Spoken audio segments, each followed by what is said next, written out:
Annabelle was the focus of a case that famed paranormal investigators Ed and Lorraine Warren, and this took place during the early 1970s, and is also highlighted in the book The Demonologist.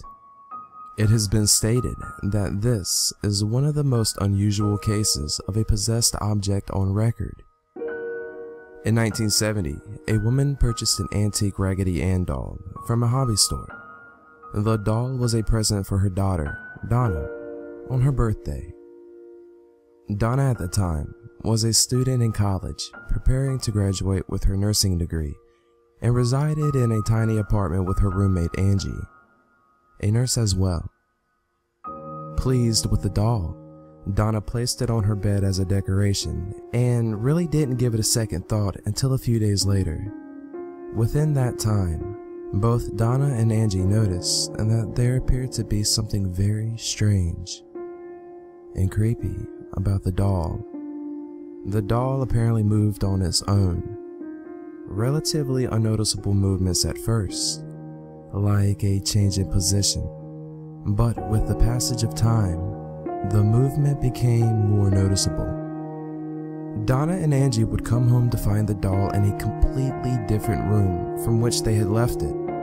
Sometimes the doll would be found cross-legged on the couch with its arms folded. Other times it was found upright, standing on its feet, leaning against a chair in the dining room. Several times, Donna, placing the doll on the couch before leaving for work, would return home to find the doll back in her room, on the bed with the door closed. One night, Donna came home to find that the doll had moved again. This time, it was on her bed. Donna had come to find that this was typical of the doll, but somehow she knew that this time it was different. Something wasn't right. A sense of fear came over her when she inspected the doll and saw what looked like blood drops on the back of its hands and its chest. Seemingly out of nowhere, a red liquid had appeared on the doll. Scared and desperate, Donna and Angie decided it was time to seek expert advice.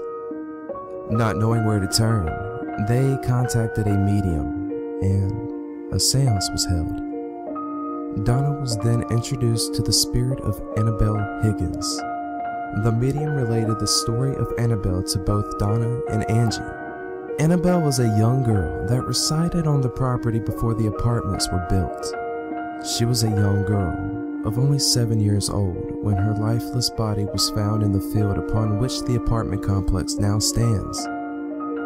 The spirit related to the medium that she felt comfort with Donna and Angie and wanted to stay with them by moving into the doll. Feeling compassion for Annabelle and her story, Donna gave her permission to inhabit the doll and stay. They were soon to find out, however, that Annabelle was not what she seemed.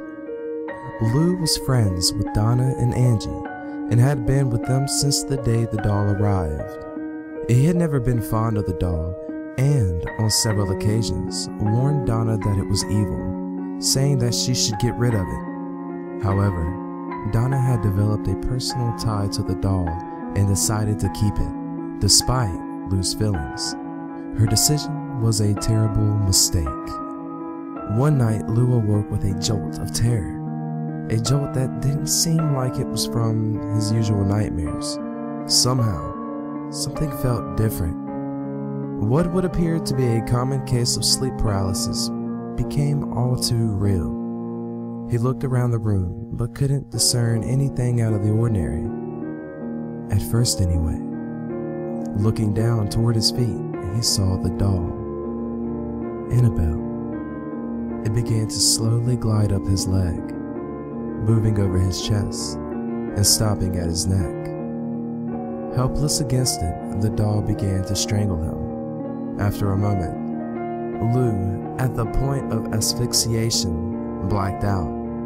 He woke up the next morning, certain it was an ordinary night terror, and was determined to rid himself of the doll and the spirit that possessed it.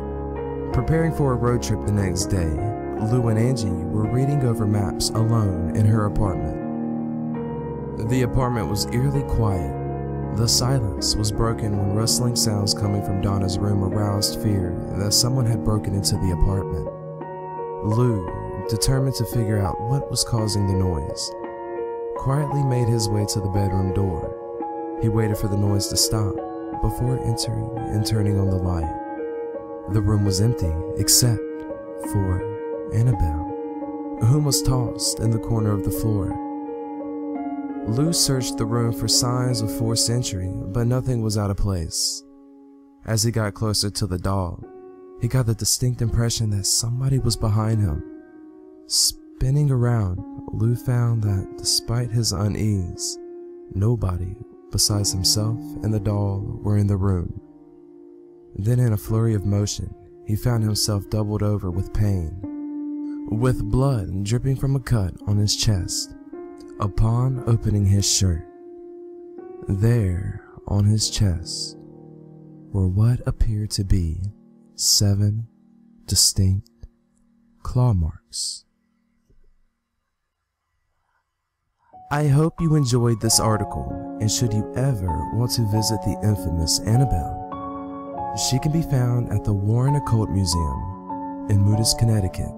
The museum is run by Lorraine Warren, the famous paranormal investigator, and now a frequent guest on the television show Paranormal State. Housed in a glass case at the museum, you will find Annabelle. Mrs. Warren relates that Annabelle still moves about occasionally and is still known to make growling noises at unsuspecting visitors.